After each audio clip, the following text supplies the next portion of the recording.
Hello বন্ধুরা, creative ক্লাসরুমে তোমাদের সবাইকে স্বাগতম। আশা করি সবাই ভালো আছো। তোমাদের সবার এই মুহূর্তে একটাই প্রশ্ন, শিক্ষা প্রতিষ্ঠান কবে খুলবে এবং মূল্যায়ন পরীক্ষা কবে শুরু হবে। আজকের ভিডিওটিতে আমি এই বিষয় নিয়ে আলোচনা করব।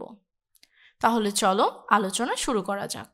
শিক্ষামন্ত্রী বলেছেন, পরিস্থিতি স্বাভাবিক না হলে শিক্ষা প্রতিষ্ঠান খুলবে না। শিক্ষা প্রতিষ্ঠান খোলার আগে শান্তিপূর্ণ সহাবস্থানের কথা বলা হয়েছে।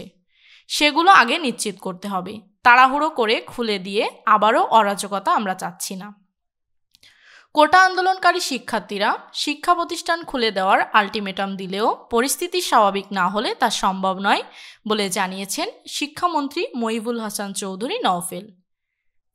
এর আগে গত রবিবার কোটার নতুন বিন্যাস ঠিক করে দেয় সুপ্রিম কোর্টের আপিল বিভাগ। পরদিন শিক্ষার্থীরা বেশ কয়েকটি দাবি দিয়ে সেসব পূরণে 48 ঘন্টা আলটিমেটাম দেন। শিক্ষামন্ত্রী মহিবুল হাসান বলেন, শিক্ষার্থীদের শতভাগ নিরাপত্তা নিশ্চিত করা ছাড়া শিক্ষা প্রতিষ্ঠান খোলার কথা বিবেচনা করতে পারছেন না। ঘোষণা দিয়ে পরিস্থিতি অস্থিতিশীল করা কারো কাম্য নয়। সেজন্য আমরা পরিস্থিতি পর্যবেক্ষণ করছি। এ থেকে তোমরা বুঝতে পারছো যে তোমাদের শিক্ষা প্রতিষ্ঠান খোলার ডেট এখনও দেওয়া হয়নি। এদিকে আমরা যদি রুটিনের দিকে দেখি তাহলে আমরা দেখতে পাই 3 তারিখ, 6 তারিখ, 10 তারিখ এবং 15 তারিখের পরীক্ষাটি তোমরা দিয়েছ। এরপর 20, 22, 24 এবং আজ 27 তারিখের পরীক্ষাগুলো স্থগিত হয়েছে।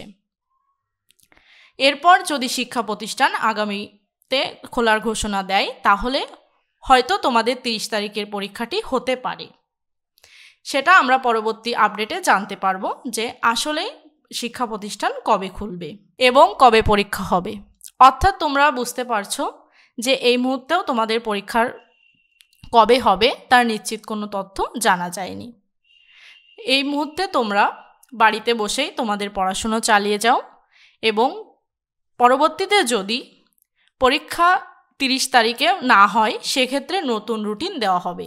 নতুন রুটিন পাওয়া মাত্রই আমি তোমাদেরকে সেগুলো দিয়ে দেব এবং পরীক্ষার প্রস্তুতি বাড়িতে নেওয়ার জন্য চ্যানেলে বিভিন্ন ধরনের নমুনা প্রশ্ন এবং তার উত্তর দেওয়া রয়েছে, তোমরা সেগুলো দেখে নিতে পারো। আজকের ভিডিওটি এই পর্যন্ত।